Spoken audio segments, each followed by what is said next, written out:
सातत्यानं घ्यावं. मग भक्ती करण्याचे 9 मार्ग सांगून ठेवले. आपल्याला जो आवडतो तो घ्यावा.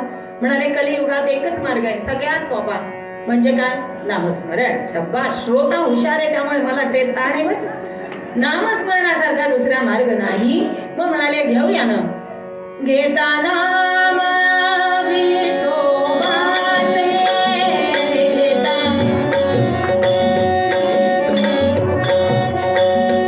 घेता नाम विठोबाचे, पर्वत जळती पापांचे, जळती पापांचे, पर्वत जळती पापांचे, जळती पापांचे. एका नामाचा महिमा, महिमा, नामाचा महिमा.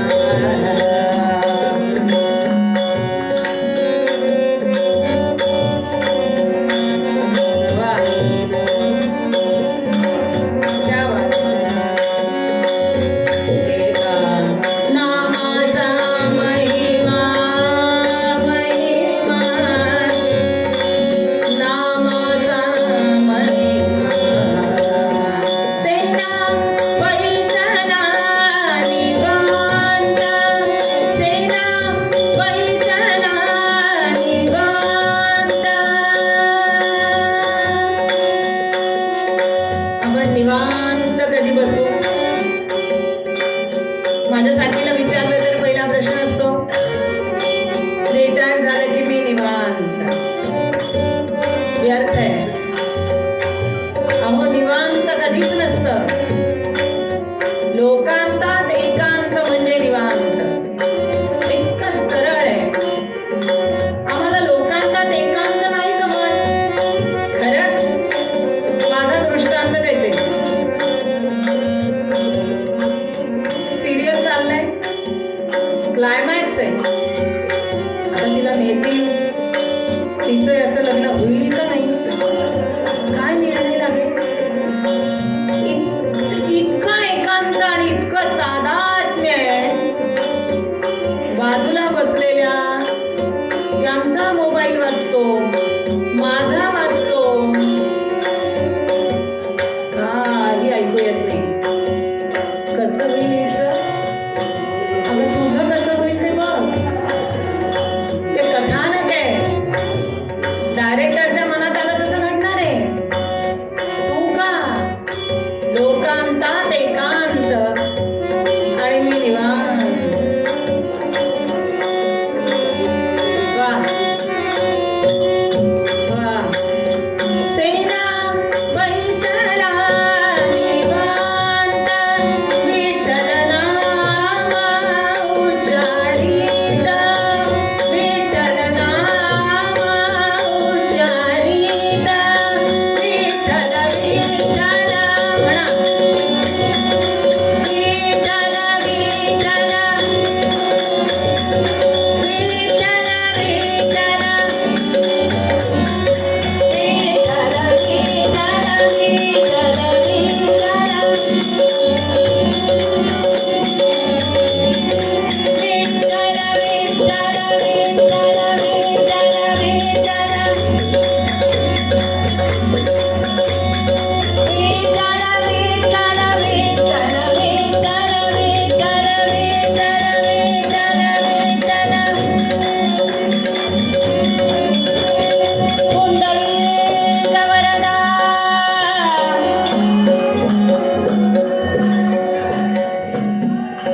पुंडलिकासाठी आलेले काय होतं पुंडलिकाकडे?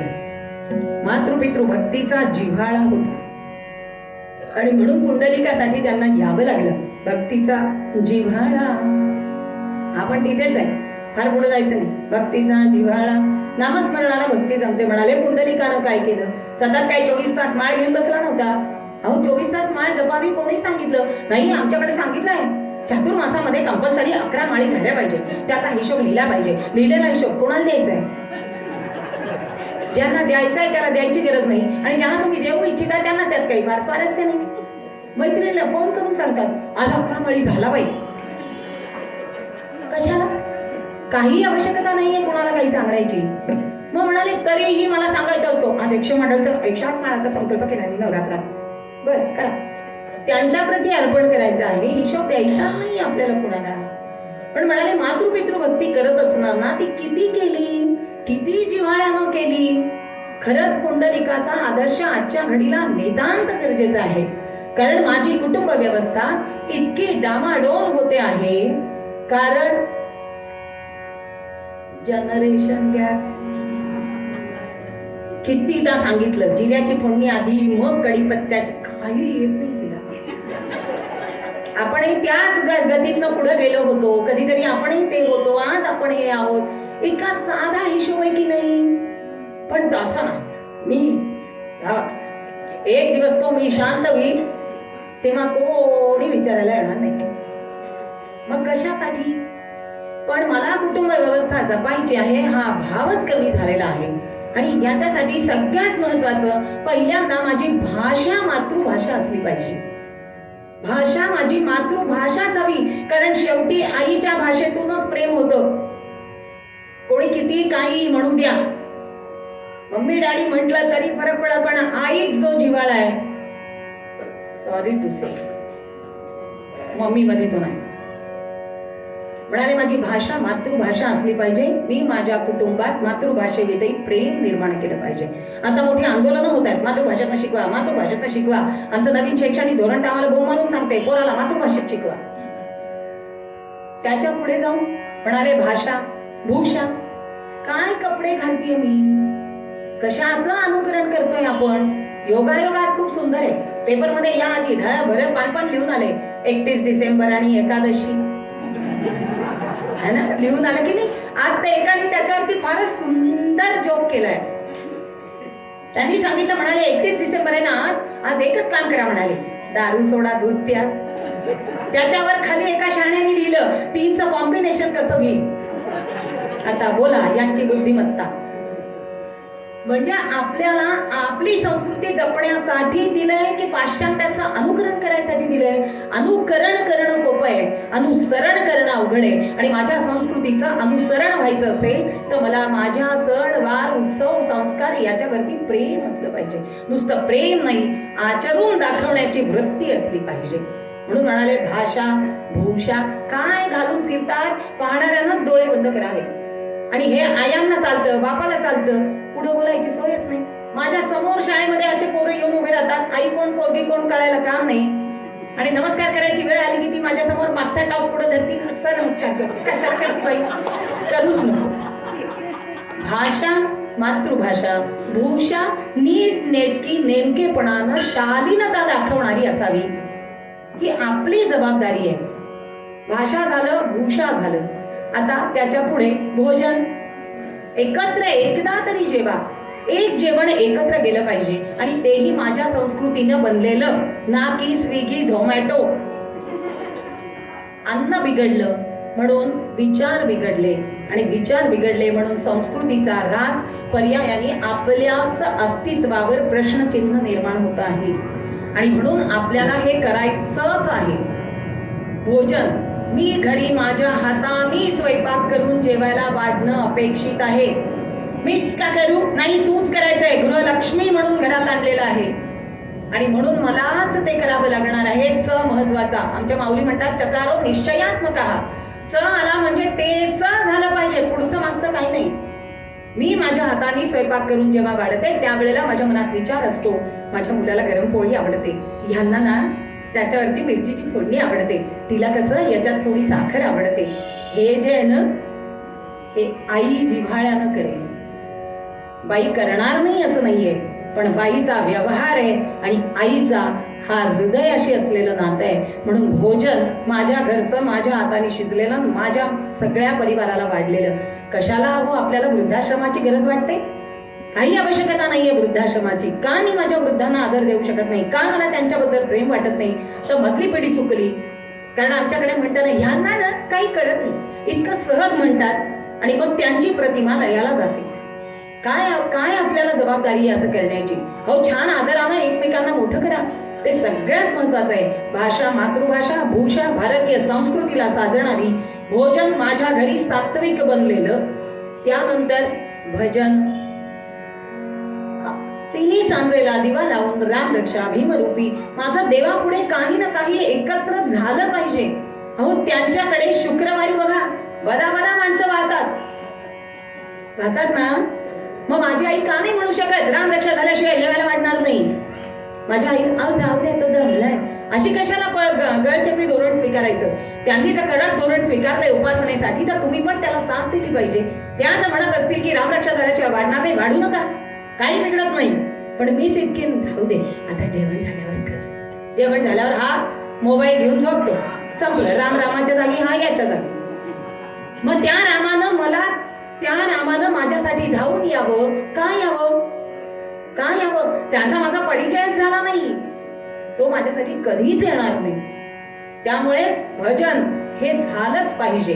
भाषा, भूषा, भोजन, भजन, भ्रमण. आम्हाला मुलं परदेशात असल्याचा नितांत आदर आहे. हा काय लॉस एंजेलिसला, तो ढमका काय टेस्ला सुद्धा, काय ते नाव औरंगपुऱ्यात गेल्यासारखे परदेशी शहरांची नावं आपण घेतो. आणि इतकं दुर्दैव आहे, खरंच बिकट प्रसंग आला तर उषा पायथ्याला कोणी नसतं. का मला एवढं प्रेम आहे? माझा भारत कमी आहे? अहो विविध नटताने नटलेल्या परंपरांचा मला अभिमान आहे. इतक्या परंपरा आणि इतकी विविधता भारतात आहे. आधी भारताचं भ्रमण करा, मग गावभरचं बघता येईल.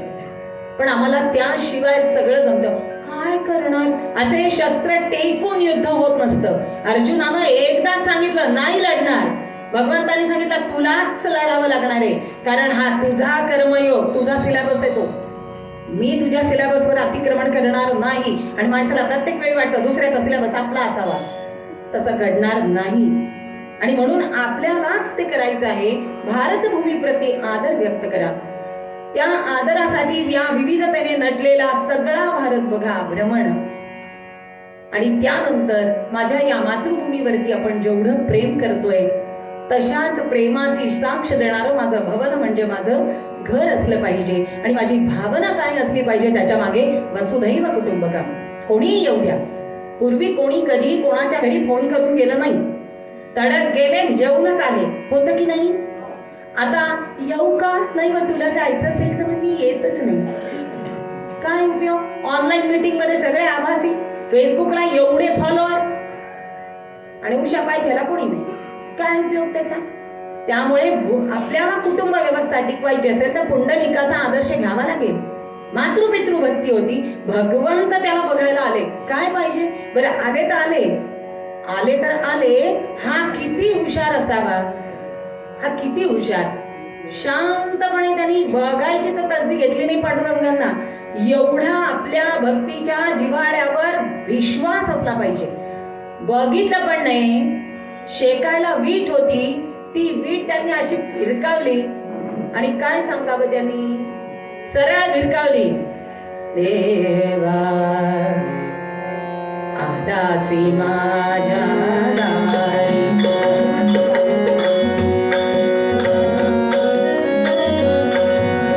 देवा आदासी माझ्या दारी, देवा आदासी माझ्या दारी. थांब जरासा, थांब जरासा, विटेवरी देवा आदासी माझ्या दारी.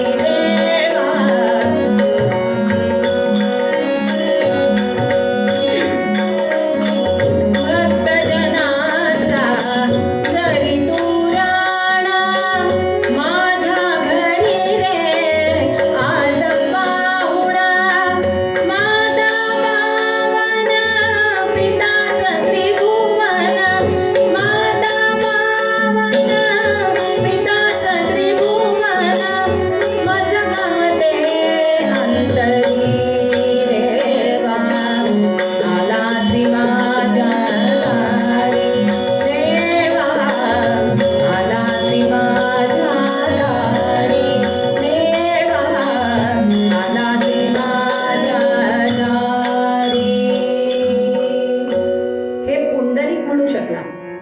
कल्पना करून बघा, शाकंभरी नवरात्रात इतके पाठ केले, सप्तशती वगैरे, अगदी मनोभावे. वाचता वाचता मला मार्कंडेय ऋषी दिसले. मनात विचार आला, काय मार्कंड्याने एवढी भक्ती केली, काय मार्कंड्यांचं तपश्चर्या, काय ना खरं. आणि कधीतरी माझंही मन हळवं झालं आणि मनात विचार आला, देव येईल. आणि खरंच तो आला. कल्पना करावं, बेल वाजवली, दारात अंबाबाई उभी आहे. कशी कळेना आज अचानक झोपडीत,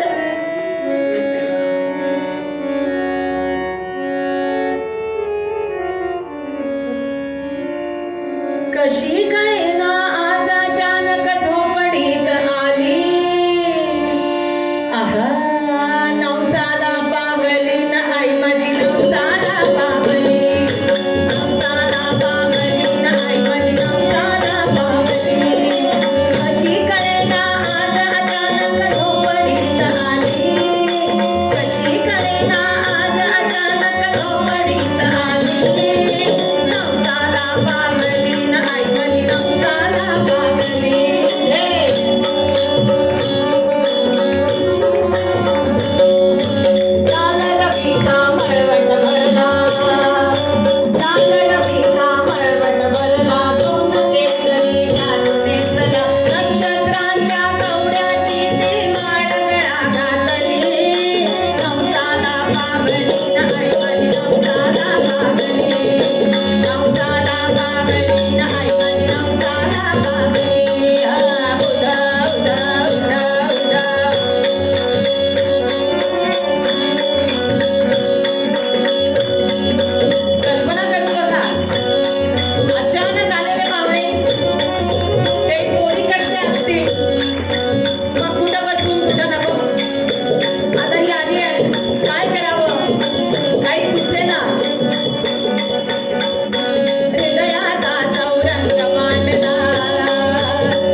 प्रश्न फक्त एवढाच आहे, माझ्या भक्तीला जिव्हाळा कधी मिळतो याची तीही उपासनेनं वाट बघते आहे.